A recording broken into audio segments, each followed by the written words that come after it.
We're here. The postseason is officially here, at least for the Yankees.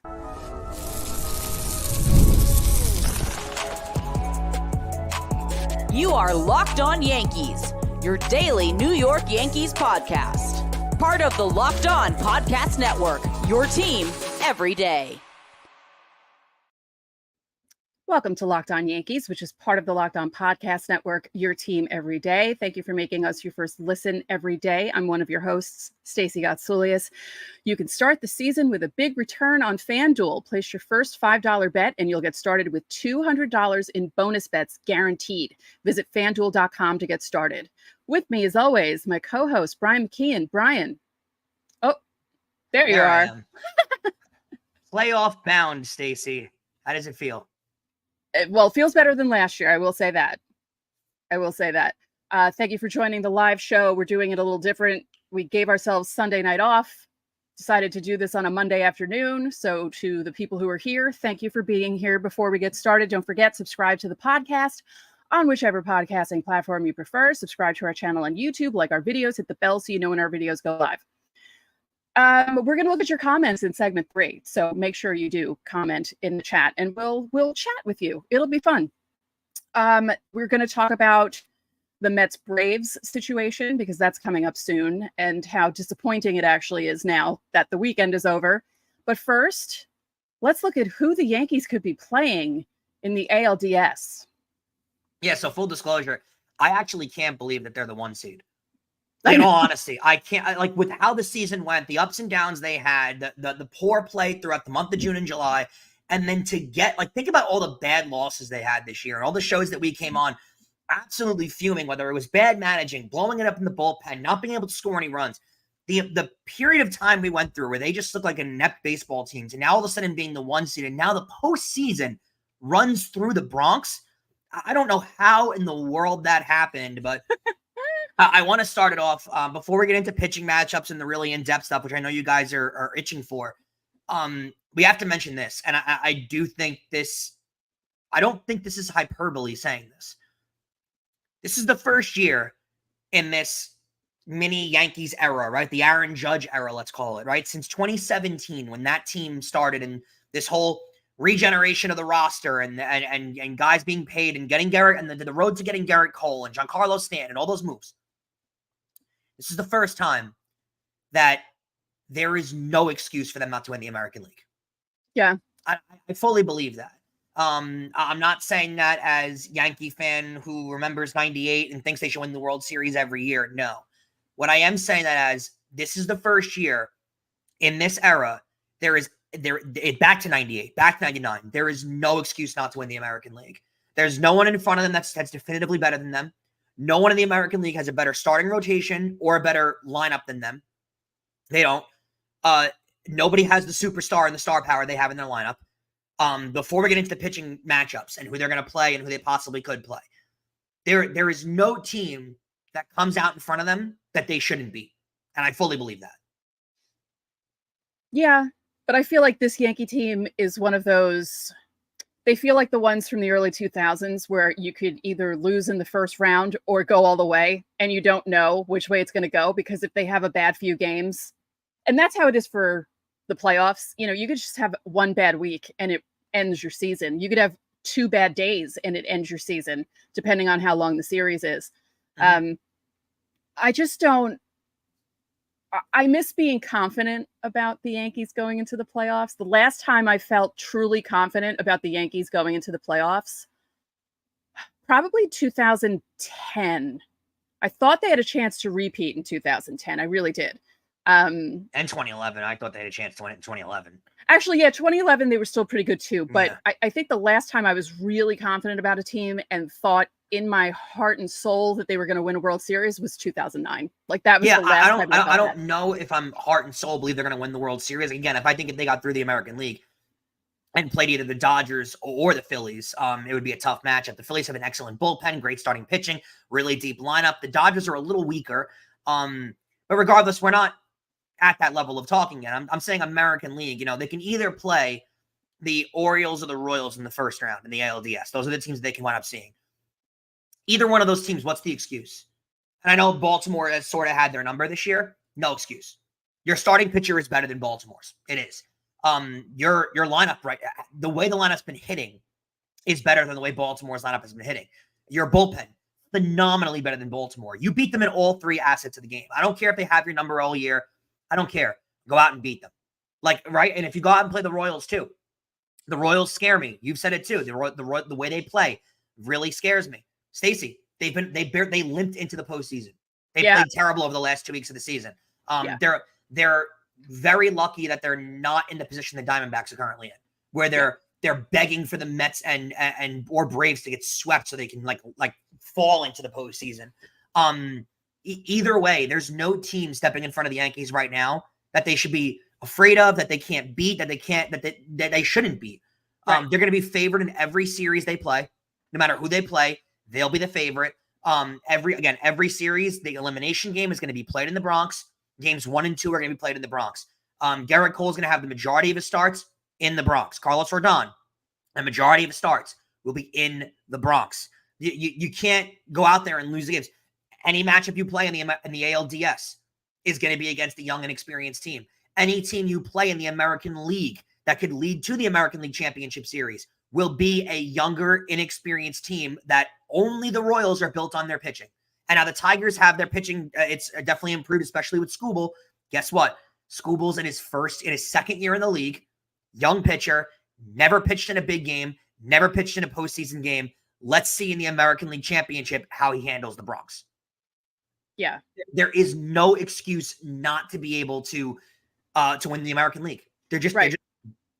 Right. I mean, it's different for us to go through this and talk about all this stuff because the players have to have the mentality that we're going to steamroll through everyone. Like that's what you have to think when you're facing all these teams. The Royals only scare me just because, there are a lot of times when teams meet up in the playoffs and one team had the other team's number in the regular season. We saw it in 2017 with the Yankees and the Guardians and the way the Guardians won the first 2 games. And you're just thinking, oh God. And then the Yankees came back and won that series. The Yankees outplayed the Royals in 7 games. They won that series 5-2. They did a good job against them. But the Royals are one of those teams, like you said, mostly young, mostly inexperienced, have nothing to lose, play really, Bobby Witt Jr. is just a scary player. And if he's on the bases, you would rather have him on your team than against your team.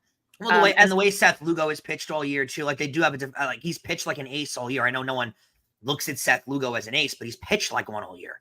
Yeah. And then when you look at the Orioles, there were a few games there that the Yankees gave away because for some reason, Aaron Boone tends to manage against the Orioles like he's never managed a baseball game before. Like he'll put these lineups out and you're like, what are you doing? Or he makes bullpen moves where you're thinking, what are you doing? And I think the Yankees can beat the Orioles in an ALCS or an AL. Yes, DS, I do. Yeah. I do.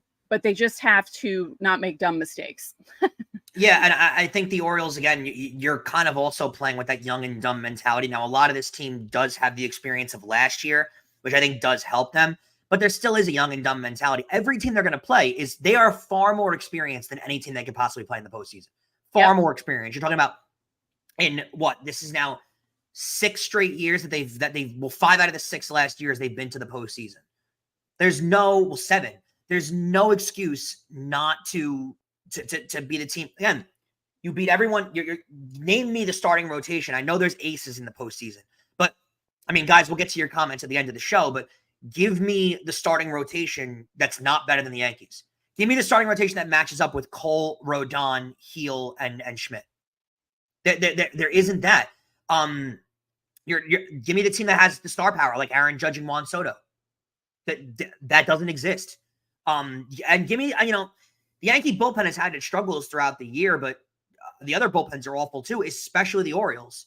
Like, I think the Orioles are going to have a lot of trouble closing out games because their bullpen's just not good. If their starters don't give them length, they're kind of screwed in that sense too. So, again, Stacey, for all the reasons that I listed off, right? Your rotation's better than everybody else's rotation. Your lineup is better. You have more star power.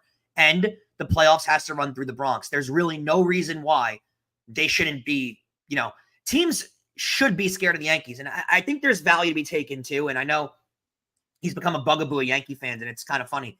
Giancarlo Stanton, the comment that he made, which, by the way, he also needs to be at a different time, but he needs to be seriously praised for how well he's handled the New York media in his career here. Yeah. Because it's outrageous how well he's handled the media in his career since he's gotten here. But Stacey, the comment that he made when he was asked about teams facing the Yankees and what they should think, saying that other teams should be scared of us. We should be the team to beat. And whether you believe that as a fan or not is irrelevant. The fact that they feel that way is what's important. You want to be the team that's feared. So that's really important that he's going into this series with that kind of confidence. And Yankee fans can hate on him all they want. They win a World Series this year. They win a pennant this year. And he has the playoffs like he did in 2020, like he did in 2021. You're going to feel a lot differently about the way that you have about Giancarlo Stanton. Yep. Don't forget, subscribe to the channel, hit the like button on our videos, hit the notification so you know when our videos go up. Also, reply to the pinned comment on our videos Monday through Thursday if you want your questions answered for Fan Mail Friday, or you can join the Locked On Yankees Insiders Club. The link is in the description. You'll get text from us. You can text us questions, comments, etc. There's a 14-day free trial. Coming up next, a full segment of lots of things playoff related.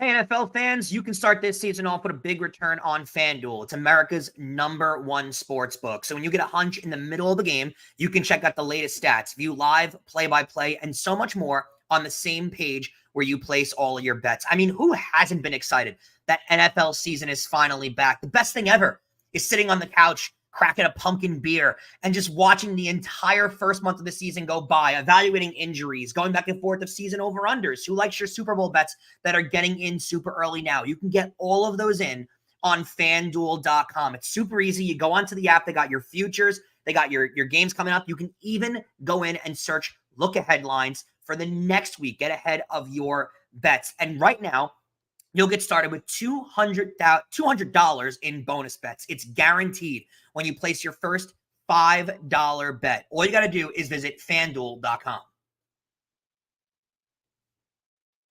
And don't forget that you can catch every pitch of the Yankees' hometown broadcast with SiriusXM. Just download the SXM app and search the word Yankees.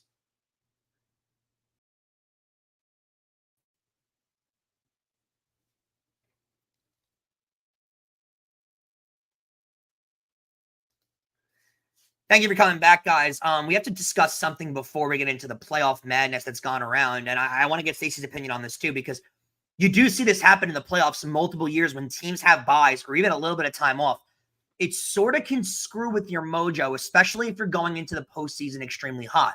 So they're going to have a fairly long layoff. The Yankees won't play till Saturday. So you're going to actually have us broadcasting with you through all of these games, and you won't hear us on a Yankee game until next week. That's as crazy as that sounds. Every show for the next week will not include a Yankees. We'll talk about the Yankees, but it won't include going over a Yankees game. Really wild. Stacey, how do you view this? Because I feel like when a team comes into the postseason and plays poorly in the postseason and they had a break, it's an easy excuse to say, oh, well, they had a lot of time off and they came out sluggish. And then also, if a team plays well, you could say, oh, they needed the time off, they needed the rest, and they came out firing. How do you feel about this? I can see both sides of it. because you have guys who are clearly exhausted. Luis Gil is exhausted Mhm. and he needs the time off. But then there are other guys who are just getting going, like Cole, because Cole is Yeah. really just getting going. He's in about June, July in his season. Yeah. And you have guys who are hitting well that you don't want. I mean, Aaron Judge took one day off and then he went 0 for 5 with 5 strikeouts. So, you think about them taking 6 days off and you're just in your mind thinking, oh man, they're going to come out really cold, because the team that they meet in the division series is going to be at an advantage against them because they've been playing and their rhythm is still going, where the Yankees have had all these days off. Like, I'm sure they'll do drills and stuff and make sure that they're swinging and throwing and doing things, but it's not the same as live game action. And I lean more towards this isn't a good thing. Like, a 3-day layoff is fine, but 6 days, that's too much. I'd agree with you. I don't think it's good for your team. Now, let's preface it with the Yankees didn't. I do think they're on a slightly better angle on this, only because they didn't go into the postseason firing on all cylinders. They weren't playing amazing baseball before going into the postseason. So I think you get a little bit of a reprieve with that. But having said that, you got to hope that Royals goes the distance of full 3 games. You better hope they exhaust all their options, all their bullpen. But here's the problem. If they go Tuesday, Wednesday, Thursday, and let's say the Royals pitch Lugo on Tuesday, he'll be ready for Saturday. Mm-hmm. So you really don't have that. The disadvantage of when the wild card was 1 game is you pitched your ace in that 1 game because you had no option. Stacey, you didn't get to use him in game 1. You were at an immediate disadvantage for the ALDS because he wasn't available till game 3 at the absolute earliest, and then maybe on short rest for game 5, but that's even maybe. So now these teams that use their ace in game 1 are going to have him available for game 1 of the ALDS. So you really do kind of get the short end of the stick on that end. You're not really getting much of an advantage. The only advantage you get is bullpen-wise. You really got to hope the Orioles and Royals use up their bullpens, really go the distance, go the full 3 games, and are kind of exhausted coming into your series. I don't like having all of the off days, though. Yeah, it doesn't do justice to me. It doesn't. For a team like this that's played 162, especially a guy like Garrett Cole, he doesn't want, now what is it going to be, 12 days in between starts? He doesn't want that.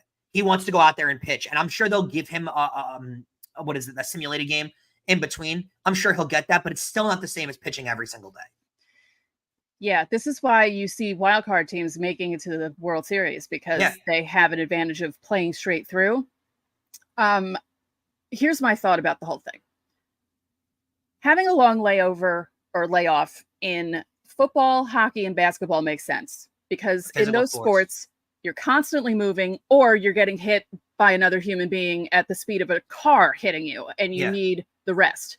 Baseball is about rhythm. It's about timing. Absolutely. And too much of a layover or layoff is just bad for some baseball players. Some need the rest, but others really need that rhythm to keep going. And no amount of practice is going to keep that rhythm going. No. So I wish baseball would do something about this, because as much as I don't like the Yankees playing in a wild card game, I kind of miss the wild card game. I don't like a wild card series because, again, you're putting the lesser teams at a bigger advantage over the ones who get the bye. They get time to get their groove going. And you saw this a lot too. I mean, teams did generate, I guess, confidence or a little bit of gravitas coming off of the wild card game. The Yankees certainly benefited off of that in 2019, in 2017. I mean, after that wild card game, they ran through the American League. So there is an advantage built off of it, but I think you have more of a chance of an advantage. Listen, the Royals limped into the postseason, right? They played terrible down the stretch. They barely got in. They got in because the Twins, and can we mention Carlos Correa, decided to just stop playing and not stop putting effort in. And Rocco Baldelli is going to be on the quick line to put an application to Target this weekend, because he's going to be out of a job immediately with that team giving up in the last month of the season. But that's besides the point. The Royals got into the postseason because they were helped by other teams. They didn't get it. But if they go out there and sweep the Orioles and beat them in 2 games, which could easily happen because the Orioles have been terrible, and they go out there and sweep the Orioles, the amount of confidence they come into the Bronx with and the amount of swagger, and again, being a young team who doesn't necessarily, again, young and dumb, doesn't get it, doesn't understand, doesn't know what it's like to lose or play in a hostile environment. They just go into there and they go in there and play. So seeing all of that, like, it's got to scare you a little bit as a Yankee fan. Again, Take it for what it is. You take game one, that narrative goes away. You're only game one away from crushing that narrative. But if you lose game one, now all of a sudden you go into game two, making it a must-win because you got to go back on the road.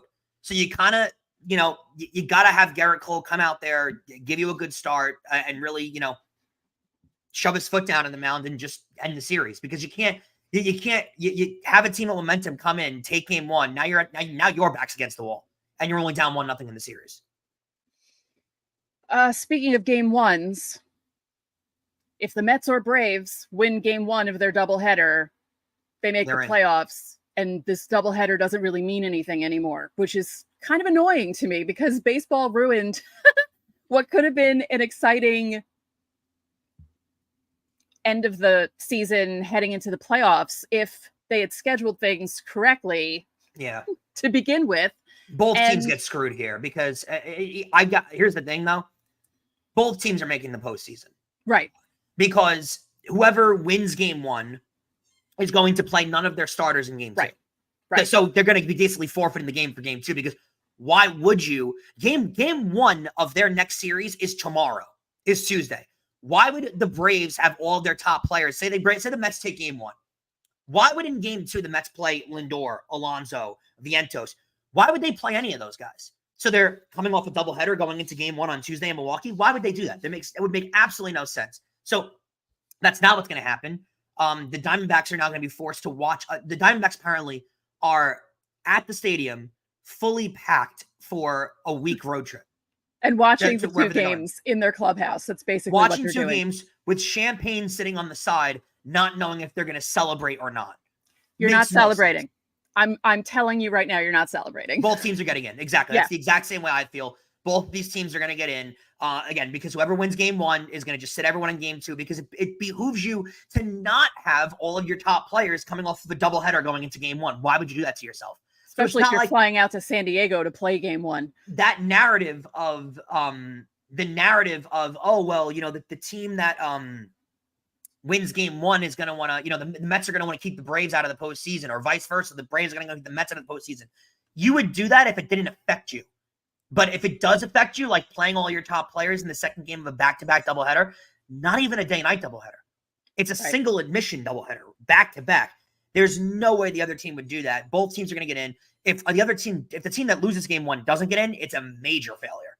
Yes. Major failure. So, again, I don't see how this is possibly going to happen. And it's just, Major League Baseball seriously dropped the ball here on multiple occasions. They dropped the ball about a decade ago when they approved the Braves to build a new stadium, not telling they need to put a roof on it.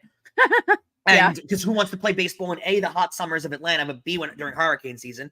It can affect all of this. But let's also discuss how only leaving one day between the end of the season and it's nice and cute that you start every game at 3:30 yesterday on Sunday, so all the games end at the same time and you can be down to a playoff race, because they're trying to create that Premier League soccer style where everyone on the last day plays at noon. So they're all playing, and you don't know who's going to win and who's going to finish where in the standings, and who's going to qualify for Champions League or Euro Cup. You don't know how that's going to work, and that's all fun and well, but European soccer can handle that because they play in the rain. You don't handle that in baseball, because if you don't play in the rain, now you're getting teams that are delayed. If they're making the playoffs, like we have with the Mets and the Braves, you're completely screwing these teams over that have to play game one on the next day. So Major League Baseball completely dropped the ball here. Don't let that distract you from what's going on here. Yeah. Let's move the next conversation to segment 3. Sounds like a plan. Okay. We're going to discuss the rest of the playoff matchups, and we're not really matchups. We're going to talk about the other teams that are waiting, like the Yankees are waiting. And then we're going to look at your comments coming up next.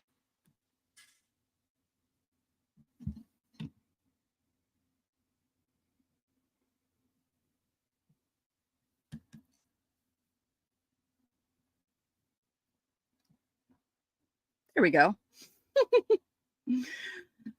Okay, I don't know about you guys, but I love going to live events. I especially love going to Yankee Stadium for playoff games. I have not been to a playoff game since 2011, but I would like to go to a playoff game in 2024. And how am I going to do that? I'm going to use Gametime.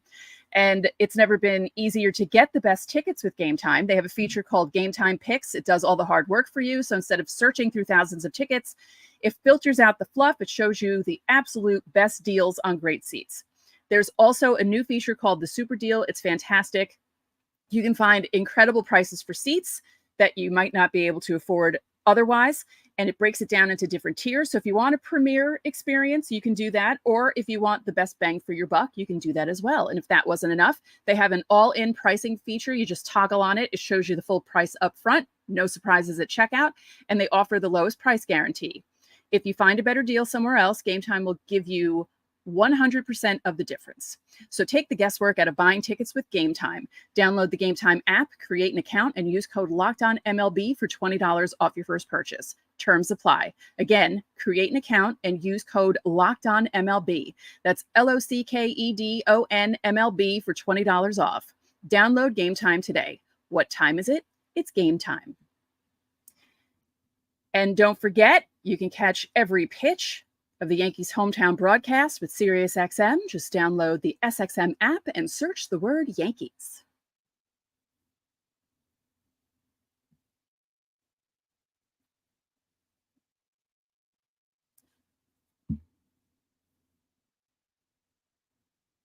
So it's not only the Yankees waiting for their opponent, you have the Guardians, and then on the other side, you have the Dodgers and the Phillies, who also have byes. It's just, as we were talking about basically throughout the whole show, I just don't like this. And I know why baseball does it,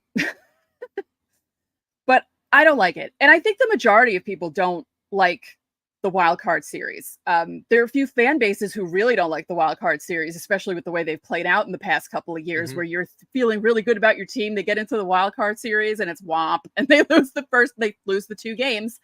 And it's over. How many sweeps have we seen in the wild card series also? Like the wild card series has been odd in that way, where you're just seeing sweeps all around. And you're like, okay, great. So I feel like we view it as a lot of fun because the Yankees have had a lot of luck in the wild card series in the past.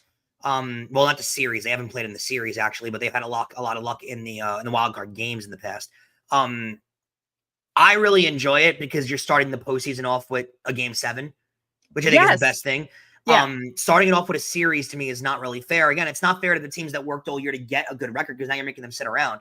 But again, this narrative, it only lasts as long as a narrative of game 1, right? You take game 1, that's all that matters. So you see what NFL teams, right?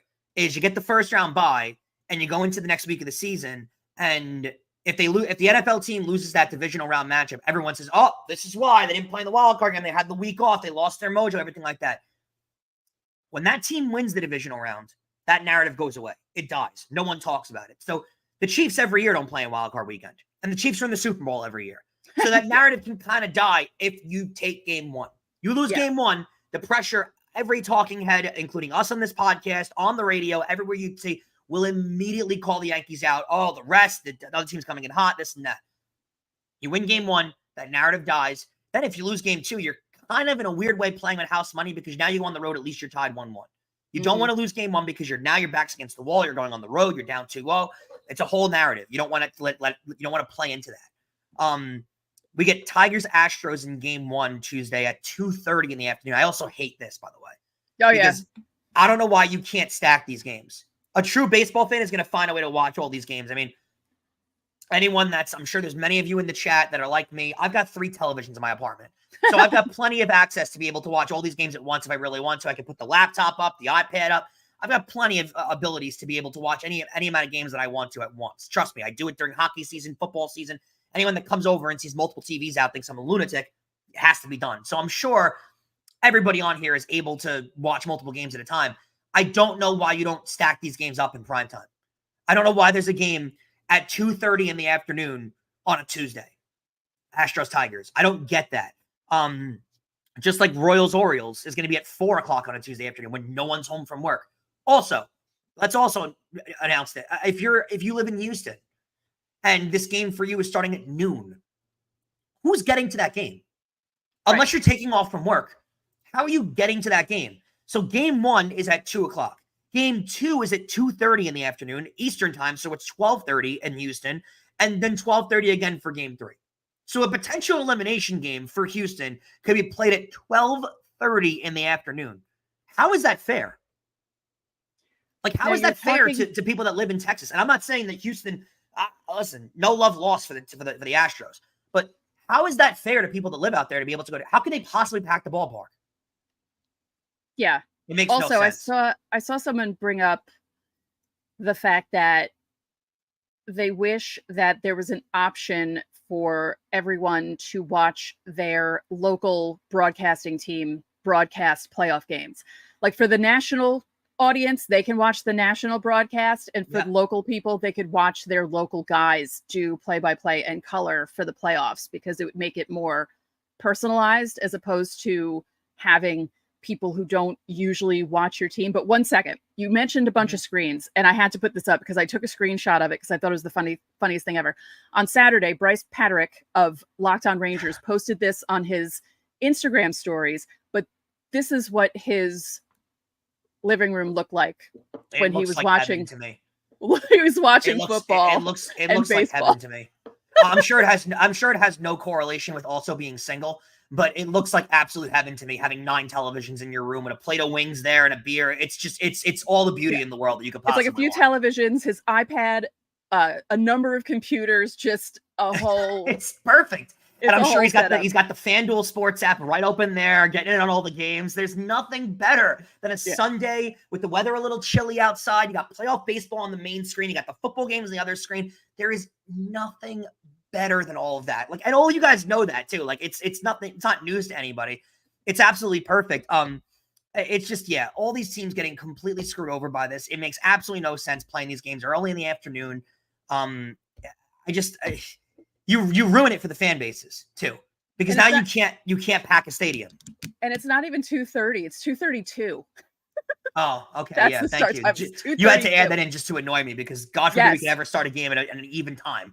We got it started at a weird out of place time.